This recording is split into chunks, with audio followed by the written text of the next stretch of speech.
ਪਹਿਲਾਂ ਤਾਂ ਮੈਂ ਇਸ ਗੱਲ ਤੇ ਪੁੱਛਣਾ ਚਾਹੁੰਦਾ ਕਿ ਕਾਂਗਰਸ ਵੀ ਸਿੱਖੀ ਦੇ ਉੱਤੇ ਕੁਝ ਬੋਲੂਗੀ। ਕਾਂਗਰਸ ਵੀ ਸਾਡੀ ਮਰਿਆਦਾ ਹੈ ਜਿਹੜੀ ਸਿੱਖਾਂ ਦੀ ਕੋਈ ਮਰਿਆਦਾ ਚੱਲੀ ਆ ਰਹੀ ਹੈ ਕਿ ਅਕਾਲ ਤਖਤ ਸਾਹਿਬ ਦੇ ਬਾਰੇ ਕੀ ਕਾਂਗਰਸ ਵੀ ਬੋਲੂਗੀ? ਉਹ ਜਮਾਤ ਜਿਨ੍ਹਾਂ ਨੇ ਅਕਾਲ ਤਖਤ ਸਾਹਿਬ ਢਹਿ ਢੇਰੀ ਕਰਤਾ, ਜਿਨ੍ਹਾਂ ਨੇ ਉੱਥੇ ਟੈਂਕਾਂ ਤੋਪਾਂ ਚੜਾ ਕੇ, ਹੁਣ ਕਾਂਗਰਸ ਵੀ ਇਹ ਚੀਜ਼ ਦੱਸਿਆ ਕਰੂਗੀ ਕਿ ਮਾਫੀ ਸਿੱਖ ਨੇ ਕਿਵੇਂ ਮੰਗਣੀ ਹੈ, ਕਿ ਹੁਣ ਮਾਫੀ ਵੀ ਵਾਇਆ ਗਾਂਧੀ ਪਰਿਵਾਰ ਸਿੱਖ ਮੰਗਣਗੇ। ਸੋ ਮੈਂ ਕਾਂਗਰਸ ਨੂੰ, ਪ੍ਰਤਾਪ ਬਾਜਵਾ ਸਾਹਿਬ ਨੂੰ ਕਹੂੰਗਾ ਕਿ ਤੁਸੀਂ ਧਾਰਮਿਕ ਗੱਲਾਂ ਤੇ ਤਾਂ ਬੋਲਿਆ ਹੀ ਨਾ ਕਰੋ। ਮੈਨੂੰ ਲੱਗਦਾ ਕਾਂਗਰਸ ਦੇ ਤਾਂ ਬੁਲਾਰਿਆਂ ਦੇ ਮੂੰਹ ਚੋਂ ਸ਼ੋਭਾ ਹੀ ਨਹੀਂ ਦਿੰਦਾ, ਕਿਉਂਕਿ 84 ਦੀ ਕਾਤਲ ਕਾਂਗਰਸ, ਦਰਬਾਰ ਸਾਹਿਬ ਤੇ ਅਟੈਕ ਕਰਨ ਵਾਲੀ ਕਾਂਗਰਸ। ਸੋ ਕਾਂਗਰਸ ਸਾਨੂੰ ਕਿਸੇ ਵੀ ਤਰ੍ਹਾਂ ਦੀ ਕਾਂਗਰਸ ਨਸੀਹਤ ਨਾ ਦੇਵੇ ਘੱਟੋ ਘੱਟ। ਸੀਐਮ ਦੀ ਸਟੇਟਮੈਂਟ ਆਈ ਹੈ ਕਿ ਅਪਰਾਧ ਦੀ ਕੋਈ ਮਾਫੀ ਨਹੀਂ ਹੁੰਦੀ, ਕਹਿੰਦੇ ਪੰਜਾਬ ਮਾਫ ਨਹੀਂ ਕਰਦਾ। ਦੇਖੋ, ਮੈਂ ਮੁੱਖ ਮੰਤਰੀ ਸਾਹਿਬ ਭਗਵੰਤ ਮਾਨ ਸਾਹਿਬ ਦਾ ਕੱਲ ਦਾ ਬਿਆਨ ਜਿਹੜਾ ਤੁਸੀਂ ਕੋਟ ਕਰ ਰਹੇ ਹੋ, ਮੈਂ ਭਗਵੰਤ ਮਾਨ ਸਾਹਿਬ ਦਾ ਵੀ ਬਿਆਨ ਸੁਣਿਆ। ਕਹਿੰਦੇ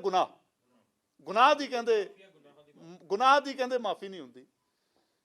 ਮੈਂ ਮੁੱਖ ਮੰਤਰੀ ਸਾਹਿਬ ਨੂੰ ਪੁੱਛਣਾ ਚਾਹੁੰਦਾ ਕਿ ਸਰਦਾਰ ਸੁਖਬੀਰ ਸਿੰਘ ਬਾਦਲ ਸਾਹਿਬ ਨੇ ਕੱਲ ਅਕਾਲ ਤਖਤ ਸਾਹਿਬ ਦੀ ਹਦੂਦ ਦੇ ਵਿੱਚ ਖੜੇ ਹੋ ਕੇ ਸ਼੍ਰੋਮਣੀ ਅਕਾਲੀ ਦਲ ਦੇ 103ਵੇਂ ਸਥਾਪਨਾ ਦਿਵਸ ਤੇ ਇਹ ਗੱਲ ਕੀਤੀ ਕਿ ਸ਼੍ਰੋਮਣੀ ਅਕਾਲੀ ਦਲ ਦੀ ਸਰਕਾਰ ਦੇ ਵਿੱਚ ਜਿਹੜੀਆਂ ਬੇਅਦਬੀਆਂ ਹੋਈਆਂ, ਬਹੁਤ ਮੰਦਭਾਗੀ ਗੱਲ ਹੈ। ਔਰ ਤੁਸੀਂ, ਮੈਨੂੰ ਲੱਗਦਾ ਮੇਰੀਆਂ ਹੀ ਕਿੰਨੀਆਂ ਪ੍ਰੈਸ ਕਾਨਫਰੰਸਿਸ ਅਟੈਂਡ ਕੀਤੀਆਂ ਹੋਣੀਆਂ, ਮੈਂ ਹਰ ਇੱਕ ਪ੍ਰੈਸ ਕਾਨਫਰੰਸ ਜਿੱਥੇ ਇਹ ਗੱਲ ਕੀਤੀ ਉੱਥੇ ਕਿਹਾ ਕਿ ਦਿਲੋਂ ਅਫਸੋਸ ਹੈ ਕਿ ਅਕਾਲੀ ਦਲ ਦੀ ਸਰਕਾਰ ਦੇ ਵਿੱਚ ਇਹ ਚੀਜ਼ ਹੋਈ। ਸਰਕਾਰ ਦਾ ਫੇਲੀਅਰ, ਇੰਟੈਲੀਜੈਂਸ ਏਜੰਸੀਆਂ ਦਾ ਫੇਲੀਅਰ, ਔਰ ਉਹਦੇ ਲਈ ਕੱਲ ਸਰਦਾਰ ਸੁਖਬੀਰ ਸਿੰਘ ਬਾਦਲ ਨੇ ਇੱਕ ਨਿਮਾਣੇ ਸਿੱਖ ਵਾਂਗੂ ਅਕਾਲ ਤਖਤ ਸਾਹਿਬ ਦੇ ਸਨਮੁਖ ਹੋ ਕੇ ਪੱਲਾ ਅੱਡ ਕੇ ਆਪਣੀ ਝੋਲੀ 'ਚ ਮਾਫੀ ਮੰਗੀ ਹੈ ਕਿ ਅਗਰ ਸਰਕਾਰ ਦੀਆਂ ਗਲਤੀਆਂ ਸੀ, ਅਸੀਂ ਮੰਨਦੇ ਹਾਂ ਕਿ ਪੰਥਕ ਸਰਕਾਰ ਸੀ, ਉਹ ਸਰਕਾਰ ਦੇ ਵਿੱਚ ਬੇਅਦਬੀਆਂ ਨਹੀਂ ਰੋਕ ਸਕੇ। ਇਹ ਬਹੁਤ ਮੰਦਭਾਗੀ ਗੱਲ ਹੈ। ਪਰ ਮੁੱਖ ਮੰਤਰੀ ਸਾਹਿਬ ਨੂੰ ਮੇਰਾ ਇੱਕ ਸਵਾਲ ਹੈ ਕਿ ਉਹ ਜਿਹੜੀ ਬੇਅਦਬੀ ਹੈ, ਉਹ ਤੇ ਸਿਆਸਤ ਕਰਨ ਵਾਲੇ ਲੋਕਾਂ ਨੇ ਉਹ ਬੇਅਦਬੀਆਂ ਦਾ ਹੱਲ ਕਿਉਂ ਨਹੀਂ ਕੀਤਾ? ਕਾਂਗਰਸ ਨੇ ਬਹੁਤ ਸਿਆਸਤ ਤਾਂ ਕੀਤੀ, ਹਾਲਾਂਕਿ ਮੈਂ ਇਹਨੂੰ ਲੈ ਕੇ ਕਿਸੇ ਵੀ ਇਲਜ਼ਾਮ ਤਰਾਸ਼ੀਆਂ ਦੇ ਦੌਰ 'ਚ ਨਹੀਂ ਪੈਣਾ ਚਾਹੁੰਦਾ ਕਿ ਉਸ ਤੋਂ ਬਾਅਦ ਪੰਜਾਬ ਬੇਅਦਬੀਆਂ ਤੇ ਮੁਕਤ ਹੋ ਗਿਆ। ਜਿਹੜੇ ਲੋਕਾਂ ਨੇ ਸੌਹਾਂ ਖਾਧੀਆਂ ਖੜ ਕੇ, ਕਾਂਗਰਸ ਦੇ ਰਾਜ ਦੇ ਵਿੱਚ ਪੌਣੇ 200 ਬੇਅਦਬੀ ਹੋਈ, ਤੇ ਜਿਹਦੇ 'ਚ ਸਭ ਤੋਂ ਵੱਡੀ ਬੇਅਦਬੀ ਜਿਹੜੀ ਮੈਂ ਮੰਨਦਾ, ਦੇਖੋ ਹਰ ਇੱਕ ਬੇਅਦਬੀ ਵੱਡੀ ਹੈ, ਪਰ ਅਕਾਲ ਤਖਤ ਸਾਹਿਬ ਦੇ ਹਰਮੰਦਰ ਸਾਹਿਬ ਦਾ ਕੰਪਲੈਕਸ, ਹਰਮੰਦਰ ਸਾਹਿਬ ਸਿੱਖੀ ਦਾ ਧੁਰਾ, ਉਹਦੇ 'ਚ ਚੰਨੀ ਸਰਕਾਰ ਦੇ ਵਿੱਚ ਬੇਅਦਬੀ ਦੀ ਕੋਸ਼ਿਸ਼ ਕੀਤੀ ਗਈ। ਚੰਨੀ ਸਾਹਿਬ ਤੇ ਸੁੱਖੀ ਰੰਧਾਵਾ ਨੇ ਅੰਦਰ ਖੜ ਕੇ ਸਹੁੰ ਖਾਧੀ ਕਿ ਇੱਕ ਹਫ਼ਤੇ 'ਚ ਦੋਸ਼ੀ ਫੜ ਦਿਆਂਗੇ। ਕੀ ਅੱਜ ਤੱਕ ਉਹ ਦੋਸ਼ੀ ਫੜੇ ਗਏ? ਭਗਵੰਤ ਮਾਨ ਸਾਹਿਬ ਦੀ ਸਰਕਾਰ, ਕੀ ਬੇਅਦਬੀਆਂ ਬੰਦ ਹੋ ਗਈਆਂ? ਕੱਲ ਜਿਹੜੇ ਗੁਨਾਹ ਦੀ ਗੱਲ ਕਰ ਰਹੇ ਸੀ, ਭਗਵੰਤ ਮਾਨ ਸਾਹਿਬ ਦੀ ਸਰਕਾਰ ਦੇ ਵਿੱਚ ਮੈਨੂੰ ਇਹ ਗੱਲ ਦੱਸੋ ਕਿ ਮਰਿੰਡੇ 'ਚ ਬੇਅਦਬੀ ਹੋਈ, ਅਨੰਦਪੁਰ ਸਾਹਿਬ ਦੇ ਵਿੱਚ ਬੇਅਦਬੀ ਹੋਈ, ਪਟਿਆਲੇ ਦੇ ਵਿੱਚ, ਸਨੌਰ ਦੇ ਵਿੱਚ ਬੇਅਦਬੀ ਹੋਈ, ਤੇ ਸਭ ਤੋਂ ਵੱਡਾ ਸੁਲਤਾਨਪੁਰ ਲੋਧੀ ਦੇ ਵਿੱਚ 1984 ਤੋਂ ਬਾਅਦ ਅਗਰ ਕਿਸੇ ਗੁਰਦੁਆਰਾ ਸਾਹਿਬ ਦੇ ਵਿੱਚ ਪੁਲਿਸ ਐਂਟਰ ਹੋਈ, ਗੋਲੀਆਂ ਚਲਾਈਆਂ, ਤਾਂ ਭਗਵੰਤ ਮਾਨ ਸਾਹਿਬ ਦੀ ਸਰਕਾਰ, ਹੋਮ ਮਿਨਿਸਟਰ ਕੌਣ, ਤੇ ਫਿਰ ਇਹ ਗੁਨਾਹ ਦਾ ਜਵਾਬ ਕੌਣ ਦੇਊਗਾ? ਕੀ ਭਗਵੰਤ ਮਾਨ ਸਾਹਿਬ ਦੱਸਣਗੇ ਗੁਨਾਹ ਕੀ ਹੈ? ਜਿਨ੍ਹਾਂ ਨੇ ਪੰਜਾਬ ਦੇ ਬੇਦੋਸ਼ੇ ਨੌਜਵਾਨਾਂ ਨੂੰ NSA ਲਾ ਕੇ, ਉਹ ਵੀ ਕਾਂਗਰਸ ਤੋਂ ਬਾਅਦ ਪਹਿਲੀ ਵਾਰੀ ਹੋਇਆ ਕਿ ਪੰਜਾਬ 'ਚ NSA ਲਾ ਕੇ ਪੰਜਾਬ ਤੋਂ ਬਾਹਰਲੀਆਂ ਜੇਲ੍ਹਾਂ ਸਿੱਟਦੇ, ਇਹ ਦੱਸਣਗੇ? ਮਤਲਬ ਜਵਾਬ ਤਾਂ ਦੇਣਾ ਪਊਗਾ ਨਾ ਮੁੱਖ ਮੰਤਰੀ ਸਾਹਿਬ ਨੂੰ। ਇਹ ਜਵਾਬ ਤੋਂ ਮੁੱਖ ਮੰਤਰੀ ਸਾਹਿਬ ਭੱਜ ਕਿੱਦਾਂ ਸਕਦੇ ਨੇ? ਇਹਨਾਂ ਦੇ ਬੁਲਾਰੇ ਕਿੱਦਾਂ ਭੱਜ ਸਕਦੇ ਨੇ? ਮੈਂ ਇਸ ਗੱਲ ਤੇ ਬਹੁਤ ਹੈਰਾਨ ਹਾਂ। ਔਰ ਦੂਜੀ ਗੱਲ ਹੈ, ਇਹ ਉਹ ਲੋਕ ਨੇ ਜਿਨ੍ਹਾਂ ਨੇ ਹੁਣੀ ਪਿੱਛੇ ਜੇ ਇੱਕ ਫਰਜ਼ੀ ਐਕਟ ਪਾਸ ਕੀਤਾ, ਸੈਂਟਰਲ ਐਕਟ ਨੂੰ ਅਮੈਂਡ ਕੀਤਾ, ਜਿਹੜਾ ਕਿ ਹੁਣ ਰਾਸ਼ਟਰਪਤੀ ਸਾਹਿਬ ਕੋਲੇ ਚਲਾ ਗਿਆ। ਉਹ ਐਕਟ ਦੇ ਵਿੱਚ ਇਹਨਾਂ ਨੇ ਕੀ ਕਿਹਾ ਕਿ ਜੀ ਅਕਾਲ ਤਖਤ ਸਾਹਿਬ ਪੰਜਾਬ ਸਰਕਾਰ ਦੀ ਜੁਰਿਸਡਿਕਸ਼ਨ ਹੈ। ਇਹ ਲੋਕ ਜਿਹੜੇ ਅਕਾਲ ਤਖਤ ਸਾਹਿਬ ਉਹਨੂੰ ਕਹਿੰਦੇ ਨੇ ਕਿ ਪੰਜਾਬ ਸਰਕਾਰ ਦੀ ਜੁਰਿਸਡਿਕਸ਼ਨ ਹੈ, ਇਹ ਲੋਕ ਸਾਨੂੰ ਦੱਸਣਗੇ ਕਿ ਹੁਣ ਬਤੌਰ ਨਿਮਾਣੇ ਸਿੱਖ ਤੇ ਜਿਹੜੀ ਸਾਡੀ ਸਰਦਾਰ ਸੁਖਬੀਰ ਸਿੰਘ ਬਾਦਲ ਦੀ ਇੱਕ ਭਾਵਨਾਤਮਕ ਗੱਲ ਹੈ, ਜਿਹੜੀ ਉਹਨਾਂ ਦੀ ਪੰਥ ਤੋਂ ਮਾਫੀ ਹੈ, ਕਿ ਹੁਣ ਕੇਜਰੀਵਾਲ ਦੱਸੂਗਾ ਕਿ ਉਹ ਸਿੱਖਾਂ ਦੀ ਮਰਿਆਦਾ ਕੀ ਹੈ?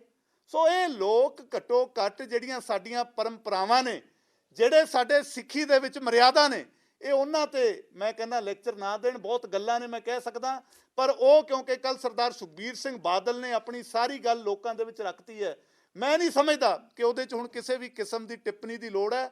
ਸੋ ਸਰਦਾਰ ਸੁਖਬੀਰ ਸਿੰਘ ਬਾਦਲ ਸਾਹਿਬ ਬਿਲਕੁਲ ਕਲੀਅਰ ਕਰ ਚੁੱਕੇ ਨੇ। ਪਰ ਹਾਂ, ਮੈਂ ਇੱਕ ਗੱਲ ਜਾਂਦੇ ਜਾਂਦੇ ਜ਼ਰੂਰ ਕਹੂੰਗਾ ਕਿ ਬੇਅਦਬੀਆਂ ਦੇ ਉੱਤੇ ਜ਼ਰੂਰ ਜਿਹੜੀਆਂ ਅੱਜ ਵੀ ਹੋ ਰਹੀਆਂ ਨੇ, ਉਹਨਾਂ ਦੇ ਉੱਤੇ ਸਰਕਾਰਾਂ ਕਾਰਵਾਈ ਕਰਨ। ਕਿਉਂ ਸਰਕਾਰਾਂ ਕਾਰਵਾਈ ਕਰਨ ਦੇ ਵਿੱਚ ਨਾਕਾਮ ਨੇ? ਇਹ ਲਗਾਤਾਰ ਹੋ ਰਹੀਆਂ ਨੇ, ਇਹ ਹਮਲੇ ਲਗਾਤਾਰ ਹੋ ਰਹੇ ਨੇ। ਔਰ ਮੈਂ ਸਿੱਖ ਪੰਥ ਦੀਆਂ ਉਹ ਸ਼ਖਸੀਅਤਾਂ ਨੂੰ ਵੀ ਕਹੂੰਗਾ ਕਿ ਇਹਨਾਂ ਤੇ ਵੀ ਜ਼ੋਰ ਸ਼ੋਰ ਨਾਲ ਆਵਾਜ਼ ਚੱਕਣੀ ਬਣਦੀ ਹੈ, ਕਿਉਂਕਿ ਅੱਜ ਜਿਹੜਾ ਇਹ ਹਮਲਾ, ਇਹ ਹੁਣ ਕੌਮ ਤੇ ਹਮਲਾ ਸ਼ੁਰੂ ਹੋ ਗਿਆ, ਸਾਡੀਆਂ ਧਾਰਮਿਕ ਸੰਸਥਾਵਾਂ ਤੇ ਹਮਲਾ ਸ਼ੁਰੂ ਹੋ ਗਿਆ, ਸਾਡੇ ਗੁਰੂ ਘਰਾਂ ਤੇ ਹਮਲਾ ਸ਼ੁਰੂ ਹੋ ਗਿਆ। ਇਹ ਗੱਲ ਕਿਸੇ ਗਲਤ ਪਾਸੇ ਨੂੰ ਜਾ ਰਹੀ ਹੈ ਤੇ ਅੱਜ ਇਕੱਠੇ ਹੋ ਕੇ, ਜੋ ਕੱਲ ਸਰਦਾਰ ਸੁਖਬੀਰ ਸਿੰਘ ਬਾਦਲ ਸਾਹਿਬ ਨੇ ਕਿਹਾ ਕਿ ਅੱਜ ਇਕੱਠੇ ਹੋ ਕੇ ਇੱਕ ਪਲੇਟਫਾਰਮ ਦੇ ਉੱਤੇ ਆ ਕੇ ਪਹਿਲਾਂ ਅਸੀਂ ਆਪਣੀਆਂ ਸੰਸਥਾਵਾਂ ਬਚਾਈਏ, ਪਹਿਲਾਂ ਜਿਹੜੇ ਹਮਲੇ ਹੋ ਰਹੇ ਨੇ ਇਹਨਾਂ ਨੂੰ ਰੋਕੀਏ। ਇਹ ਜਿਹੜੀਆਂ ਨਿੱਜੀ ਇਲਜ਼ਾਮ ਤਰਾਸ਼ੀਆਂ ਨੇ, ਕੋਈ ਕੀ ਕਹਿੰਦਾ, ਮੈਂ ਉਹਨੂੰ ਮਾਇਨੇ ਨਹੀਂ ਦਿੰਦਾ। ਜਦੋਂ ਇੱਕ ਸਿੱਖ ਨੇ, ਇੱਕ ਗੁਰਸਿੱਖ ਨੇ ਅਕਾਲ ਤਖਤ ਸਾਹਿਬ ਦੀ ਹਦੂਦ ਦੇ ਵਿੱਚ ਖੜੇ ਹੋ ਕੇ ਪਰਮਾਤਮਾ ਦੇ ਚਰਨਾਂ 'ਚ ਹੀ ਅਰਦਾਸ ਕਰਤੀ, ਤਾਂ ਫਿਰ ਉਹਦੇ ਮੂਹਰੇ ਨਾ ਤਾਂ ਬਾਜਵਾ ਸਾਹਿਬ ਦੀ ਗੱਲ ਕੋਈ ਮੈਟਰ ਕਰਦੀ ਹੈ, ਨਾ ਮੁੱਖ ਮੰਤਰੀ ਭਗਵੰਤ ਮਾਨ ਸਾਹਿਬ ਦੀ ਮੈਟਰ ਕਰਦੀ ਹੈ, ਕਿਉਂਕਿ ਇਹ ਲੋਕ ਆਪਣੇ ਗੁਨਾਹ ਛੁਪਾਉਣ ਲਈ ਬੋਲਦੇ ਤਾਂ ਨੇ। ਪਰ ਮੈਨੂੰ ਨਹੀਂ ਲੱਗਦਾ ਕਿ ਇੱਕ ਗੁਰਸਿੱਖ ਤੇ ਪਰਮਾਤਮਾ ਔਰ ਖਾਸ ਕਰਕੇ ਅਕਾਲ ਤਖਤ ਸਾਹਿਬ ਦੇ ਵਿੱਚ ਇਹ ਲੋਕਾਂ ਦੀ ਕੋਈ ਹੈਸੀਅਤ ਵੀ ਹੈ। ਉਹ ਕਹਿੰਦੇ ਗੁਨਾਹ ਅਸੀਂ ਇਸ ਕਰਕੇ ਕਹਿ ਰਹੇ ਹਾਂ, ਬੇਅਦਬੀਆਂ ਹੋਈਆਂ, ਮੰਨ ਲੈ ਕੇ ਚਲੋ ਨਹੀਂ ਪਤਾ ਲੱਗਦਾ। ਉਸ ਤੋਂ ਬਾਅਦ ਕੋਟਕਪੁਰਾ ਚੌਂਕ ਦੇ ਵਿੱਚ ਸਿੱਖ ਸੰਗਤ ਨਾਲ ਧੱਕਾ ਹੋਇਆ, ਉਹੀ ਪੁਲਿਸ ਪਾਰਟੀ ਉਸ ਤੋਂ ਬਾਅਦ ਅੱਗੇ ਜਾਂਦੀ ਹੈਗੀ ਬਹਿਬਲ ਕਲਾਂ ਵੱਲ ਨੂੰ। ਰਾਸਤੇ ਦੇ ਵਿੱਚ 2 ਨੌਜਵਾਨਾਂ ਦਾ ਕਤਲ ਹੁੰਦਾ ਹੈ, ਜਿਹਦੀਆਂ ਗੋਲੀਆਂ ਚਲਾਈਆਂ ਜਾਂਦੀਆਂ, ਖੋਲ ਦੇ ਨਾਲ ਛੇੜਖਾਨੀ ਕੀਤੀ ਜਾਂਦੀ ਹੈ। ਗਲਤੀ ਉਹ ਹੁੰਦੀ ਹੈ ਜਿਹੜੀ ਅਣਜਾਣੇ 'ਚ ਹੋਵੇ, ਪਰ ਜਿਹੜਾ ਕ੍ਰਾਈਮ ਜਾਣਬੁੱਝ ਕੇ ਕੀਤਾ ਗਿਆ ਹੋਵੇ ਉਸ ਨੂੰ ਗਲਤੀ ਨਹੀਂ ਕਿਹਾ ਜਾ ਸਕਦਾ। ਦੇਖੋ, ਮੈਂ ਫੇਰ ਦੁਬਾਰਾ ਬਹੁਤ ਨਿਮਾਣੇ ਤੌਰ ਤੇ ਇਹਦਾ ਜਵਾਬ ਦਿੰਦਾ। ਮੁੱਖ ਮੰਤਰੀ ਸਾਹਿਬ ਦੀ ਆਪਣੀ SIT ਕੀ ਕਹਿ ਰਹੀ? ਮੈਂ ਜਥੇਬੰਦੀਆਂ ਨੂੰ ਵੀ ਬੇਨਤੀ ਕਰਦਾ ਕਿ ਇਹਨਾਂ ਦੇ ਦੌਰੇ ਚਿਹਰੇ ਪਛਾਣੋ, ਦੇਖੋ ਇਹ ਕਰ ਕੀ ਰਹੇ ਨੇ। ਮੁੱਖ ਮੰਤਰੀ ਸਾਹਿਬ ਦੀ LK ਯਾਦਵ ਦੀ SIT ਨੇ ਜਿਹੜਾ ਚਲਾਨ ਪੇਸ਼ ਕੀਤਾ ਹੈ, ਉੱਥੇ ਉਹਨਾਂ ਨੇ ਕੀ ਕਿਹਾ ਕਿ ਜਿਹੜੀ ਇਹ ਜਥੇਬੰਦੀਆਂ ਸੀ ਜਿਨ੍ਹਾਂ ਨੇ ਧਰਨਾ ਲਾਇਆ ਸੀ, ਇਹਨਾਂ ਨੇ ਪੁਲਿਸ ਦੀਆਂ 2 SLRਾਂ ਖੋ ਕੇ ਉੱਥੋਂ ਭੱਜੇ ਨੇ। ਇਹ ਮੁੱਖ ਮੰਤਰੀ ਭਗਵੰਤ ਮਾਨ ਸਾਹਿਬ ਦਾ ਚਲਾਨ ਕਹਿ ਰਿਹਾ।